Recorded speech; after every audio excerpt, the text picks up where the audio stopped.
De ocurrir. Víctor Hernández, ¿cómo estás? Qué gusto en saludarte. ¿Cómo ves esta situación? Muy buenas tardes. Está avalando ya la Suprema Corte el cambio que hizo el Congreso de la Unión a petición del presidente de la República de que las Fuerzas Armadas estén en las calles. Hagamos un poquito de historia de qué es lo que lleva al presidente a emitir en mayo de 2020 este acuerdo conocido como el Acuerdo de Militarización de la Seguridad Pública. El presidente de la República optó por una ruta inusual para la creación de la Guardia Nacional. Él optó por una reforma constitucional que manipulaba un cuerpo que en realidad no había existido desde el siglo XX, que eran las Guardias Nacionales. La versión contemporánea de la Guardia Nacional no tiene nada que ver con las Guardias Nacionales que existían en el siglo XIX, que eran fundamentalmente reservas para el Ejército Federal.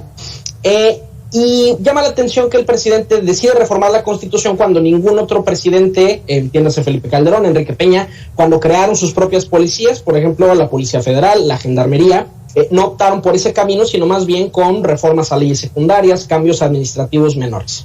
Y el presidente se metió en camisa de 11 varas porque cuando se recién integra la Guardia Nacional, muchos de los militares que formaban parte de la corporación solamente estaban disfrazados como policías, es decir, tenían su brazalete, tenían su uniforme, pero no estaban transferidos a la Secretaría de Seguridad Ciudadana, y eso llevó a que muchas detenciones se cayeran. Es decir, que el soldado disfrazado de policía hiciera una puesta a disposición y el juez dijera, a ver, tú no eres miembro de la Secretaría de Seguridad Ciudadana, tú no cumples con la ley de Guardia Nacional que exige que esté separado de la milicia para poder ejercer labores policiales. Y por tanto se empezaron a caer muchos casos. Este decreto era un parche precisamente para decir, bueno, de forma temporal en lo que arreglamos este asunto jurídico, todos los militares tienen atribuciones policiales, es decir, todos los militares del país tienen el mismo listado de atribuciones que tiene un guardia nacional. Esto es un inmenso problema y un precedente muy peligroso, porque significa que por decreto cualquier presidente en el futuro puede emitir un decreto, puede saltarse al Congreso y empezar a darle atribuciones de una secretaría, atribuciones que tendría el personal de otra, ¿no? Es decir, podrían emitirse decretos para que un funcionario de inmigración pueda ejercer como un juez o pueda ejercer como un diputado, es decir, se está borrando el proceso legislativo que haber para los cambios de atribuciones legales de los funcionarios públicos. Y en ese sentido, lo que ha hecho hoy la Suprema Corte es avalar el proyecto militarista del presidente, que es con el que llegó. Llegó con una bandera civil, pero en realidad ha militarizado la seguridad pública, incluso extremos que ni siquiera Felipe Calderón logró en su momento. Entonces, ahí nos queda claro por qué la premura del presidente, Víctor, de que la Suprema Corte avalara esta disposición, porque entonces, ahora sí, cualquier militar puede tener ya la facultad constitucional de hacer labores de policía y entonces sí perseguir a los criminales.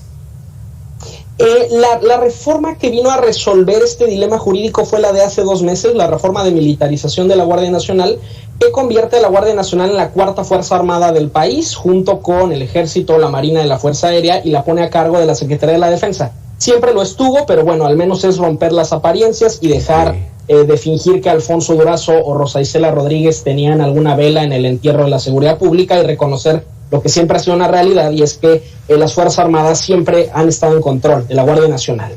¿Qué es lo que permite esta reforma? Intercambiar administrativamente a los soldados y a los marinos para dejar de reconocerlos como soldados y ahora reconocerlos como guardias nacionales a discreción del Estado Mayor de la Defensa. Y eso es muy interesante de la reforma de la Guardia Nacional, es decir, incluso después de toda esta reingeniería, después de que el presidente se metió en camisa de 11 varas haciendo esta reforma constitucional para crear la Guardia Nacional, sigue habiendo una realidad incontrovertible. Sigue existiendo el artículo 129 constitucional que a la letra dice, en tiempos de paz los militares no pueden hacer funciones ajenas a la disciplina militar. Y en ese sentido la única forma en que los militares lograron darle la vuelta es pues permitiendo esta discrecionalidad de que ellos intercambien qué tipo de credencial le emiten al elemento, si es miembro del Ejército o si es miembro de la Guardia Nacional. Y en ese sentido hay muchos fraudes a la Constitución en este decreto. Primero, el fraude de decir que la intervención de las Fuerzas Armadas es temporal. Llevamos 15 años diciéndonos lo mismo, solo un sexenio más, solo es por la gravedad de la situación, pero lo que nos dice la evidencia estadística es que al contrario, la presencia de las Fuerzas Armadas en los municipios incrementa los homicidios, está en un 11% de acuerdo con el programa de política de drogas del CIDE. Dos, que va a haber fiscalización. Los propios reglamentos de la Guardia Nacional sostienen que la disciplina se va a ejercer dentro de los tribunales militares, que son famosamente conocidos por la impunidad, pero también por la fabricación de culpables, personajes como el general Gallardo, el general Gutiérrez Rebollo, el general Ángeles de Aguajare, que fueron procesados por consigna en tribunales militares, y en ese sentido tampoco hay fiscalización del actuar de estas corporaciones que tienen en sus manos la vida de las personas, y en ese sentido y en ese sentido las y en ese sentido las y en ese sentido las y en ese sentido las y en ese sentido tienen en sus manos la vida de las personas, y en ese sentido las y en ese sentido las la vida de las personas, y la realización basta para que de facto esto ocurra, y nos marca la ruta. Es muy evidente que en la próxima discusión, que es justo sobre la reforma de hace 2 meses de militarización de la Guardia Nacional, seguramente vamos a esperar una disposición muy similar, en el sentido de que la Suprema Corte no meta las manos y permita la militarización del país. Exactamente, es eso, Víctor, la militarización de la seguridad pública, no hay de otra, así es en los hechos. Muchísimas gracias por haber estado con nosotros, Víctor Hernández, profesor de la Universidad Panamericana. Alberto, muchas gracias. Mi Twitter, @arbitrus1805. Muchísimas gracias. Vamos a hacer una pequeña pausa. Continuamos aquí en Mega Noticias 3 de la tarde. No se vaya, ya lo sabe, regresamos en 2 minutos.